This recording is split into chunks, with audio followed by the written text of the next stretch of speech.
I just want to send another big shout out to Liberty. Thank you so much for sponsoring the show. Truly, you guys, none of this would be happening. And grade 12s, if you haven't done it yet, please do download the Tenfold education app. This is the app where you can send through all the problems. So in today's show, all the questions that I'm answering come from the Tenfold education app. Just want to say again to you guys, thank you so much for sending all your questions. I really do hope I'm answering it to the best of your ability. For more better quality, be specific on what you don't understand. If it is a principle, a law, or something, then I can actually tackle that a little bit more. So without wasting any more time, we are doing revision on paper number 1 since you guys are writing your finals on Friday. So let's read what the next question is. So with this question, we have 2 blocks of mass M and 2.5 kilograms respectively are connected by a light inextendable string. This just means that the string cannot get longer or shorter, right? It just remains the same. The string runs over a light frictionless pulley as shown in the diagram below. Now guys, when you are doing any Newton's laws, number 1, you must know all the laws off by heart, right? Newton 1, 2, 3, and here and there I would actually add Newton's law of gravity. Now with every Newton's law, there's a principle, there's a phenomena, and there's a pattern and trend that you'll need to know and that you'll see as you start answering more and more questions. But one thing I cannot stress enough, if you cannot draw a free body diagram for any of Newton's laws, then you are in trouble. The free body diagram actually assists you to say whether it is moving to the left or to the right, or what is the forces, what is cancelling out, and so forth. I just want to make you an example. Me and Bali decide we are going to move this table. So I stand on the one side, Bali stands on the other side, and we start pushing this table. We are applying so much force and the table moves from in the direction that we are pushing it. And then Bali decides, no, Torps, I want the table to move this side. And I'm like, no, Bali, the table must move that side. And I'm like, this side. And Bali's like, this side. And we are both pushing now from opposite directions, right? Now it depends who is much more stronger and who is the weak one. So the table will kind of not sort of move and so forth. So those are what we call vectors. Vectors actually assist us to tell us in what direction the object will work, what will be the resultant vector, and so forth. You must always keep that in mind. A free body diagram can help you answer any question. Trust me. And I'm going to show you some tricks and trends as we answer the question. So here's the table, the question in table. We've got 2 masses, that one is on a table and then one is actually hanging. Just to look at this one, if we had to draw a free body diagram without reading anything further, I know that the blocks are stationary though. And remember, the word stationary in physics just means it's standing still. So because physics are really tight, they don't want to say something is standing still, they just say stationary, right? It makes it much more easier. Those are the terminologies of physics. It's like just saying, what is the magnitude of that velocity? Magnitude just means size. It's just a fancy way of saying size. So you must kind of pick up on stationary, kinetic, a magnet, a coefficient, and all these terminologies. Because I think most of you guys, when you are answering questions, the terminology kind of like swings away. So make sure when you're reading, you don't understand a word, don't say, I'll learn it. Nuh-uh. Highlight it, go to a dictionary and figure it out, because chances are that word or terminology will come over and over and over again. So the blocks are stationary. I'm just going to write here simple English, not moving or standing still, and so forth. Now remember, if something is stationary, then acceleration is 0. Why is acceleration 0? If there is no change in velocity, then acceleration is then 0. Looking at the 2.5 kilogram block, I can see if you see a string, then you go, light bulb must go bloop. It means we do have tension. Anything that is hanging does have height, and I know that Earth says, come down, the force of gravity wants to put you down. So we're going to have the force of gravity in the opposite direction. Let's now draw a quick one on the M block. I know that I should then have tension on this side. We're not really told whether there is friction and stuff, but if we did have friction, I'm going to draw this as a dotted line. Then we'll know that we'll have friction in the opposite side. I'll have tension here, and friction will then oppose the motion. So technically, this is what my vector diagrams are then telling me. Now let's answer some questions. So the first question says, state Newton's third law in words, and this is then for 2 marks. So let's answer that quickly. I just want to say something. Hopefully you guys have picked up every time with whatever question we answer, it's first define this, the principle of this. You cannot fail because you are lazy to read. Let's do Newton's third law. And that is then 2.1. There are various ways of doing this one. I'm only going to give you one.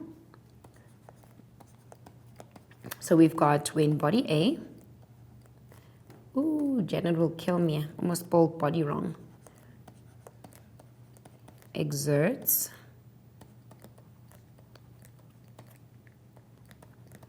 exerts a force on body B. Body B exerts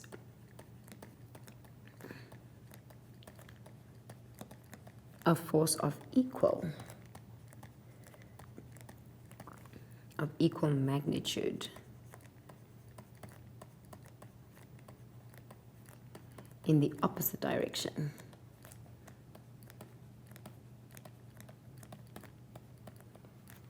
Opposite direction to body A.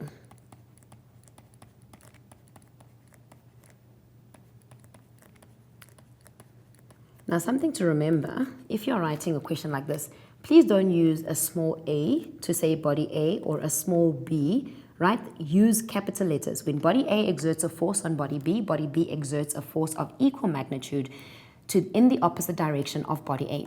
What I always tell my kids, for every definition that comes across in physics, you need to have a story for it. Because remember, physics is what we use in our everyday lives, and the only way you're going to remember it is if you actually relate it to what you're doing, right? For an example, this is how I remember it. Newton's first law, I always think of a pencil on a dashboard and a car's driving. The minute you put on your brakes and go, the pencil moves forward and then will probably roll back. An object will remain at rest, or it will continue to move unless acted upon by a resultant or an external force. That's what Newton's law says. Newton's second law. Think of me and Bali pushing a table. If we are pushing the table as hard as we can, the table will move in the direction that we are pushing it. If a net or resultant force acts upon an object, the object will accelerate in the direction of the force, where the acceleration is directly proportional to the force, but inversely proportional to the mass of that object. That's Newton's second law. Newton's third law, think of people doing the salsa. If me and Bali are dancing, we're flowing and we're doing the salsa. As I'm pushing Bali forward, Bali must reciprocate that, and she pushes me in the next direction. When object A exerts a force on object B will exert an equal but opposite force to object A. And that's all about physics. Dancing is physics, cars is physics, and so forth. If you ever want to remember a formula, a definition, a principle, or a law related to something in real life. Another thing, if it really kind of gets a bit complicated, find a formula. All the formulas in physics, you can actually derive the definition from that. But that's a trick of trade. So let's move on to our next question. Where's my pen? So now we've really looked at Newton's third law in words. Remember, you need to use all the wordings correctly. Now, 2.1.2 says we must calculate the tension in the string. Now, I always like saying, go to where you have the most information. Let's look here. If we were to use this free body diagram, I don't know what the friction is, I'm not told. I don't know what the tension is, so you have an unknown there, you have an unknown there. To make matters worse, you also don't know what the mass of that is, right? If I look at these two, I can find my tension. My Fg, remember Fg is the mass of an object times gravitational acceleration. The mass of this object is 2.5. Gravity will always bring everything down at 9.8 meters per second squared. Therefore, I can find the tension. The most information that I do have is on my 2.5 kilogram block, which means I'm going to use that block to calculate my tension. So this is 2.1.2. So if I had to calculate tension, I'm just going to write here for the 2 kilogram block, so you know that I'm not using block M because there's too many unknowns there. Remember, I can say the tension is equal to mg. Torps, why are you saying that? Remember what this question said, that the blocks are stationary. So this means tension and Fg are equal, just in opposite directions, because there's no change in velocity, meaning that acceleration is 0. That is then why the blocks are stationary, so they're not moving, right? It's at static friction. So I can say T is equal to mg. The mass of the block in question is 2.5. Gravity will pull everything down to Earth at 9.8. Let's calculate that and see what we get. So I've got 2.5 and 9.8. There I find my tension as 2.5 kilograms, 2.5 newtons rather, 2.4. There we are, 4.5 newtons. Or another way you could have actually done it, let me use a different color. You could have used Fnet. So I know a lot of educators do use Fnet. I also use Fnet myself, which is MA. So taking it from F net, if this formula here is confusing you, remember F net is equal to MA. I'm going to take it further. Which two forces make F net for the 2.5 kilograms? I've got tension minus Fg. I'm going to write it exactly like that. Tension minus Fg. Why am I subtracting, Tops? Why are you subtracting? Because these are vectors in opposite directions. We have to subtract. Remember, if me and Bali are both pushing in opposite direction and I'm saying this way and Bali says this way, we are pushing the block in different directions. So different vectors in different directions means subtraction. If me and Bali are pushing the block or the table together in the same direction, vectors in the same direction means addition, right? That's why I'm actually now subtracting, because these two vectors are now in opposite directions. So then I'm going to say MA, remember acceleration is 0 because they are stationary, so that will then be a 0. I'm looking for T, so I'm going to say T, I'm going to branch off FG, which is mass times gravity, which will give me 0. I'm going to do it the long way around, just in case somebody gets confused. Tension minus the mass in question is 2.5, gravity is 9.8, all equal to 0 because they're stationary. T will give you, so this is exactly the same as this. I'm not going to waste time calculating it. 24.5 gives me 0. I want T to be on itself, so I'm going to say T equals, mathematics rule. If a number goes on the other side of the equation sign, the sign will change. If it is a negative on this side, coming to this side will give me 24.5 as a positive. The SI unit for tension, do remember, it is a capital N. A small n is moles, that is then chemistry, so please do not make that mistake. That is then 2.1.2. That is now the tension in the string. Now remember that the tension in the string will be the same for this one and the same for this one and this one. However, tension will then be in opposite directions. So keep that in mind if you have to do a simultaneous equation, because the tensions need to cancel. Let's read the next one. So we've done calculate the tension in the string. So now, some more information. We are told that the coefficient of static friction, which is this funny looking sign, remember, the coefficient is the ratio of static friction. It does not have an SI unit. Between the unknown mass and the surface of the table is 0.2. So you've got the coefficient of static friction here, which is 0.2, right? That is the ratio. Now they're asking us, we must calculate the minimum value of M that will prevent the block from moving, right? It is static. Remember, there's a difference between static and kinetic. So in this case, the minimum value of M that will prevent the block from moving. Let me just erase all of this around from here. We have to work with the value of M. We do have the coefficient, means that I have to first find the friction and then I can calculate M. Let's see how we are going to tackle that one. This question is 2.1.3. Let me actually go to a whole new slide. This will be 2.1.3. So now we are looking for M. I just want to write M there in question. Now remember, we were given the coefficient of static friction, which we were given as 0.2. Let me just double check if it was 0.2. Yes, it was 0.2. So now this is a coefficient. I'm first going to find static friction. Now guys, what I always tell my kids, you must always find a formula. From that formula, then you can see what do you have and what are you looking for. And then use another formula to find the unknown and so forth and so forth. Because sometimes you have to actually do one calculation somewhere, bring in that answer and move it in. Now remember, the nice thing about a physics exam is that you do have continuous assessment. Meaning if you do get that frictional force wrong there, but you do substitute in the correct place, then you will get your mark. Keep that in mind. So I'm just going to do that calculation now. So this is what I mean by having a formula. I know that finding static friction, the formula is F of S is equal the coefficient of static friction, and then I'm going to have N.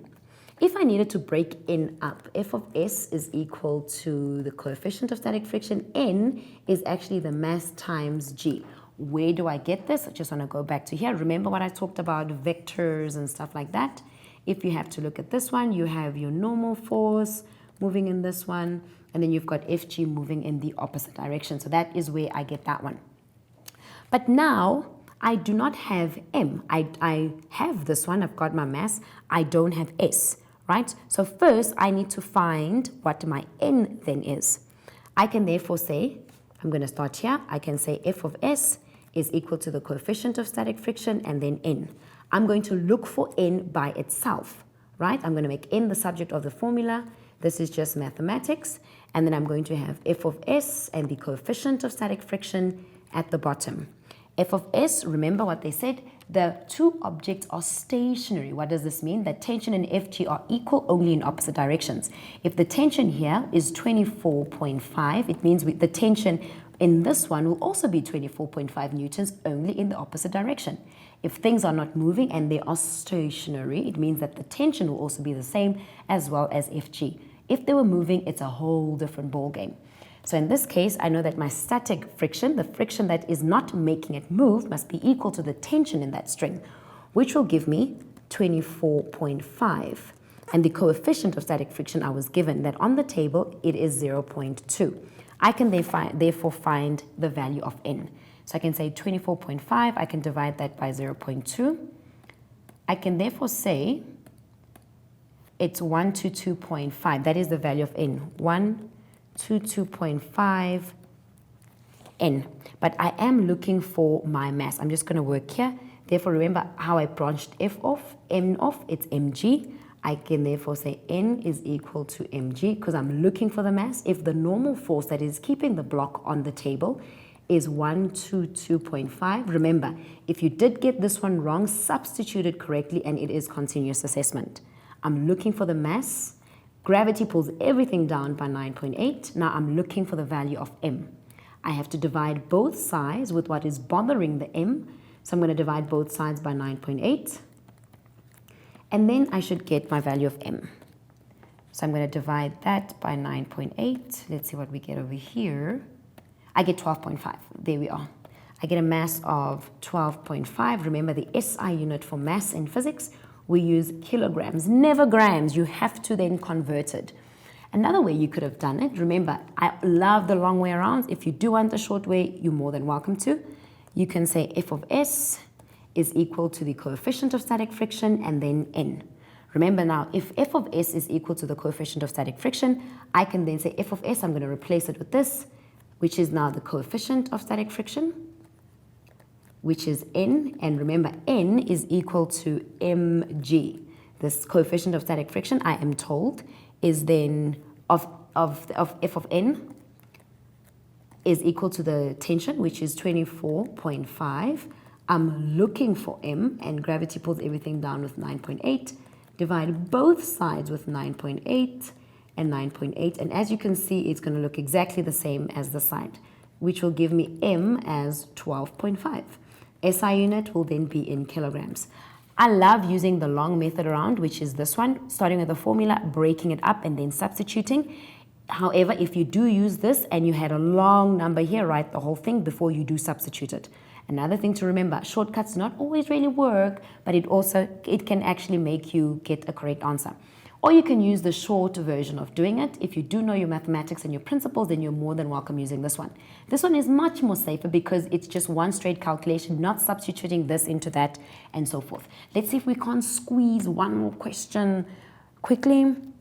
So we've calculated that. Okay, so now this is a whole different question where they're saying, okay, the block of mass m is now replaced with another block of mass 5 kilograms.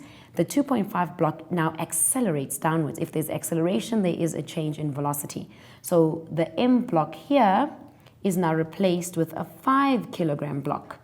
Let's see going down. We've got the coefficient of kinetic friction between the 5 and the surface of the table, and we must calculate the value of the acceleration. Now remember, just want to quickly go through this one. You've got a simultaneous equation.